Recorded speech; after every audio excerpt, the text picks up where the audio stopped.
बिस्मिल्लाहिर्रहमानिर्रहीम। मैं हूँ जमील खान यू डिजिटल के साथ, और इस प्रोग्राम को आप अल्फाज डिजिटल नेटवर्क पे भी देख सकते हैं। इस वक्त हमारे साथ सीनियर सहाफ़ी, सीनियर तजिया निगार मज़हर अब्बास साहब मौजूद है। इस्लामाबाद से पेशावर आए हैं। बात करते हैं उनसे इंटरनेशनल जो एक सिनारियो बन गया है इस वक्त। सर क्या कहेंगे?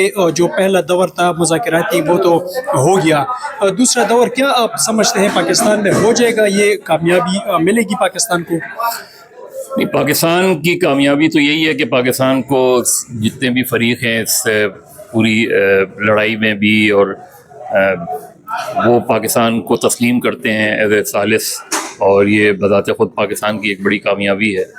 चाहे वो ईरान हो, अमेरिका हो, जो गल्फ़ स्टेट्स हैं, अरब स्टेट्स हैं, वो हो। तो ये बहुत मुस्बत बात है कि पाकिस्तान एक बहुत ही मुश्किल तनाज़े में एक सालिस बना, और उस सालिस के नतीजे में कोई 47 साल 48 साल बाद जो दो ऐसे ममालिक जो एक दूसरे से सफारा थे वो मेज़ पर बैठे हैं, तो ये एक बड़ी पॉजिटिव साइन है। और फिर 21 घंटे के मुज़ाकरात हुए। उससे पहले 3 अरब ममालिक के बात हुई थी, जिसमें टर्की भी था, मिस्र भी था, पाकिस्तान। उन्होंने ये जो सूरत हाल थी, और पिछले अगर हम देखें कि पिछले दो हफ्तों में हमें ये चीज़ें नज़र आई कि पाकिस्तान दुनिया के नक्शे पर बहुत ही फोकल जो है कंट्री के तौर पे सामने आया।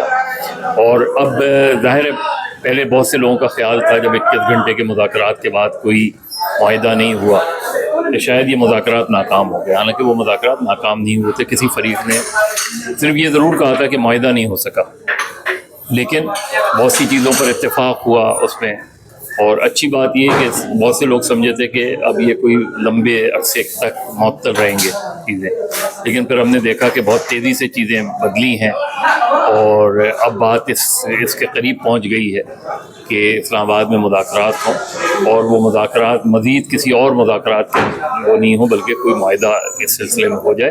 लेकिन जब मुआहिदे पे दस्तखत होंगे, कोई पायदार जो है वो अमन की तरफ हम जाएंगे, तो हम उसका फिर उसी तरीके से तजिया करेंगे कि आगे जब मुआहिदे पे दस्तखत होते हैं, यही दुआ करनी चाहिए अगर खुदा न खास्ता नहीं होते, कहीं बात फिर मुअत्तल हो जाती है, तो फिर भी इन मुज़ाकरात को जारी रखना चाहिए। अच्छा सर, ये बताइएगा कि ट्रंप साहब जो है वो भी सुबह एक बात करता है, शाम दूसरी बात वो कर लेते हैं, तो क्या उनका अगर रजामंदी हो जाए, क्या समझते हैं कि वो फिर इस पूरे उसको बरकरार रख सकेगा कि नहीं? हो तो लेकिन आगे की बात तो आप नहीं कर सकते। ट्रंप की शख्सियत जैसी है, वो सबको पता है कि एक अनप्रेडिक्टेबल से आदमी है वो, अमेरिका के सदर हैं, और जाहिर है वो एक बात करें या दूसरी बात करें, उनकी बात की अहमियत होती है।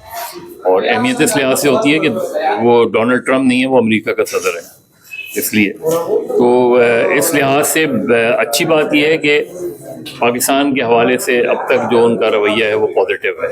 उसमें वो एतमाद भी करते हैं पाकिस्तान पे, क्योंकि पाकिस्तान की हुकूमत जो है, हुकूमत है पाकिस्तान की, सिविल और मिलिट्री क़यादत है, उस पर उनका एतमाद है।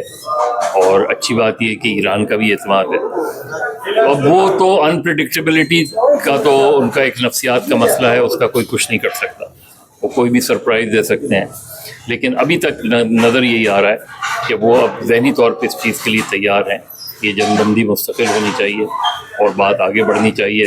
बेसिकली अमेरिका को फेस सेविंग चाहिए, और ईरान क्योंकि एक बहुत बड़ी मुश्किल में है ईरान, तो ईरान भी ये समझता है कि अगर जंग बंदी हो जाती है तो उनको दोबारा, और अगर उन पर से इक़्तिसादी पाबंदियाँ उसके नतीजे में ख़त्म होती हैं, तो ज़ाहिर है ईरान को अपने आप को रीबिल्ड करने में आसानी होगी। सर ये भी बताइएगा साथ साथ फिर जो मशरिक़ वस्त है, और ख़ुसूसी तौर पर जो सऊदी अरब के ममालिक है जो ईरान की जानिब से उनको निशाना बनाया गया, तो मुआहिदे में फिर क्या आप समझते हैं कि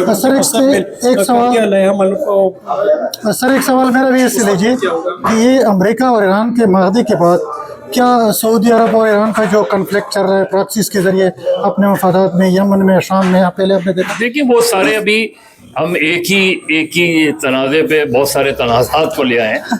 ये तनाज़ा हल हो जाएगा तो वो तनाज़े भी हल हो जाएंगे। ये बुनियादी तनाज़ा अगर हल हो गया امریکہ اور ایران کے درمیان تنازع، تو ظاہر ہے ایران نے بھی اگر عرب کنٹریز کی میں موجود امریکن بیسز کو ٹارگیٹ کیا اس میں، تو ایک بڑا تنازع اگر حل ہوتا ہے تو پھر چھوٹے تنازعات خود بخود حل ہو جاتے ہیں۔ سر اسرائیل ہے، کیا سمجھتے ہیں کہ اس معاہدے کے بعد غزہ کی بھی کوئی ایک تو غزہ پیس بورڈ بنائے، کیا اس پہ کوئی نظر ثانی ہوگی، یا اسرائیل تھوڑا سا پیچھے ہٹ سکتا ہے، یا مسلم ممالک اکٹھے ہو سکتے ہیں دوبارہ؟ نہیں دیکھیں، اب یہ تو ابھی ہم بہت پری میچور باتیں کر رہے ہیں، کیونکہ ظاہر امید تو سب کی ہے کہ شاید غزہ کا مسئلہ اس سے پہلے حل ہونا چاہیے تھا اس سے، لیکن ایک نیا تنازع آ گیا، تو کوئی حتمی بات تو، کیونکہ اسرائیل کے ساتھ بات تو ظاہر پاکستان نہیں کرے گا، اسرائیل کے ساتھ بات امریکہ کرے گا، لیکن پھر بھی اگر ایران کا اور امریکہ کا بڑا تنازع حل ہو جاتا ہے اور اس کے نتیجے میں اسرائیل جو ہے ایک آئسولیشن میں چلا جائے گا، تو پھر امید یہی رکھنی چاہیے، اور میرا خیال ہے جو بورڈ جس کی آپ نے بات کی، اس بورڈ کو اپنا پرو ایکٹیو رول کر کے غزہ کا مسئلہ بھی حل کرنا۔ اچھا سر، تھوڑی سی بات کرتے ہیں۔ اچھا ٹھیک ہے، شکریہ، بالکل آپ نے گفتگو سن لی مظہر عباس صاحب کی۔ یو ڈیجیٹل کو سبسکرائب بھی کریے اور پروگرامات کا سلسلہ جاری رکھیں۔